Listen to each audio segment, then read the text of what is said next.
You know, a lot of people ask me, oftentimes over the years, who's your favorite actor?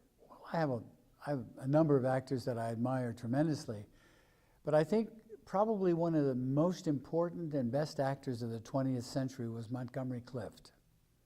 He was actually a natural actor, a natural experiential actor.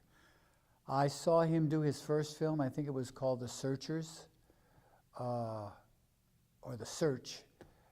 And then I followed his career for years and years and years and years. And I loved watching him because he was so totally organic and honest and experiential. And I could see what he was feeling a minute, 30 seconds to a minute before he would express it. I could see it bubbling up in him and I could read it.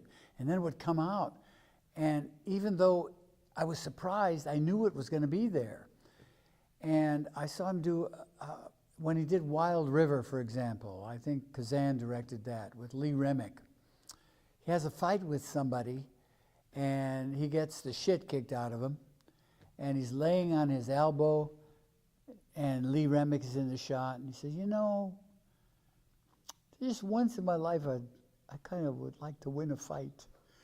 I mean, it was heart-wrenching. It wasn't meant to be sad, and it wasn't meant to be funny.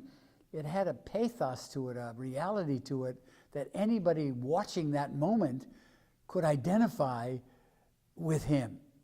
I mean, I did. I mean, he was a very small, thin guy, and he was fighting somebody much larger.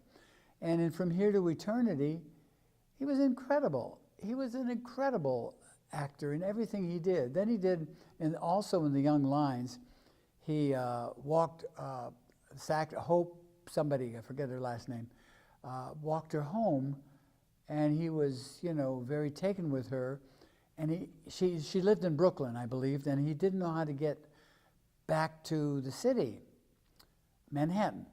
And so he looked up, she was on a stoop of her apartment building, and he looked at her and he said, where do I get the subway? I mean, and he looked at her, and out of the blue, he just said, I love you. And it was so impulsive and so moment to moment and so full and so real. You know, he just constantly affected me. In Red River, when he stood up to John Wayne, you could see the complexity of his feelings, his fear, and his decision to stand his ground. And if he had to do a shootout with him, he was ready to do it, even though they loved each other. One of his last films, Judgment in Nuremberg, tore your heart out. Played a challenged, retarded guy who the Germans sterilized him so that he could not propagate his handicap. He tore your heart out. You watched him on that stand, he tore your heart out. I mean, this was a consummate actor. He was trained, but he was a natural actor. And I mean, I think history will prove in all the things that he did, Raintree County, The Heiress, Wild River, Red River, all of the movies he did, he was fantastic. The Misfits, the telephone scene in The Misfit where he's talking to his mother. I mean, I have seen that movie 6 or 7 times just to watch him in that telephone booth. He was incredible. I could see and hear his mother on the other end, even though she didn't appear on screen. He was absolutely breathtaking in his level of reality and his experiential ability.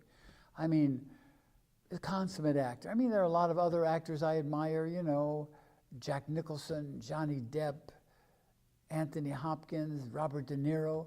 I admire them. They're all wonderful actors. And I don't mean in any way to demean them. But Clift was blessed and gifted with a very, very, very special kind of talent. He's madly in love with Elizabeth Taylor. I knew his brother Brooks Clift. Very interesting story about Brooks. Brooks was his older brother. And one day, we were pretty close friends. One day he called my house, and my ex-wife picked up the phone. And he asked for me, and she handed the phone. She said, "Oh, this is very creepy. Sounds just like Monty." He did. He sounded just like Monty. And that's the first time she had heard his voice. Anyway, Montgomery Clift, I think, will go down in history as one of the greatest actors of our time. And when you think of people like Sir Laurence Olivier, and some of these fantastically elevated actors, and they were talented, no question, I take away nothing from them. But there was only one Montgomery Clift, only one, maybe one in a century. Well, thank you for watching. Now, if you've enjoyed these videos, tell a friend.